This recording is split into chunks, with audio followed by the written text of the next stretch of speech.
പണ്ടാരാണ്ടൊക്കെയോ പറഞ്ഞിട്ടില്ലേ ഈ ദുബായ് സ്വപ്നങ്ങളുടെ നഗരം എന്നൊക്കെ. ഇതൊന്ന് കണ്ടു നോക്കിയേ. ഇവിടെ ജീവിച്ച എല്ലാവർക്കും മനസ്സിലാകുന്ന ഒരു കാര്യമുണ്ട്. ഇവിടെയുള്ള ടൗൺഷിപ്പ് പ്ലാനിങ് മാറുന്ന ലോകത്തിനനുസരിച്ച് മാറ്റങ്ങളെ സ്വീകരിക്കാൻ സജ്ജമായ ഒരു നാട്.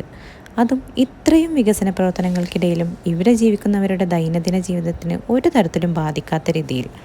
അതാണ് the point two B highlighted. ഒരു കൺട്രിയുടെ ജീവനാഡി അവിടുത്തെ റോഡുകളാണ്. നഗരങ്ങളെ നഗരങ്ങളുമായും അവിടെയുള്ള എല്ലാ പ്രദേശങ്ങളെയും കൂട്ടിച്ചേർക്കുന്ന നാഡി. ഈ എമിറേറ്റിലെ എല്ലാ പ്രധാന ടൗണുകൾക്കും ആളുകൾ ശാന്തമായി താമസിക്കുന്ന റെസിഡൻഷ്യൽ ഏരിയകൾക്കും തിങ്ങി വിങ്ങി നിൽക്കുന്ന ഇൻഡസ്ട്രിയൽ പ്ലേസസുകൾക്കും ഒരേ പ്രാധാന്യം നൽകുന്നു എന്നതാണ് ട്രാൻസ്പോർട്ടേഷൻ്റെ ഇവിടുത്തെ മറ്റൊരു പ്രത്യേകത.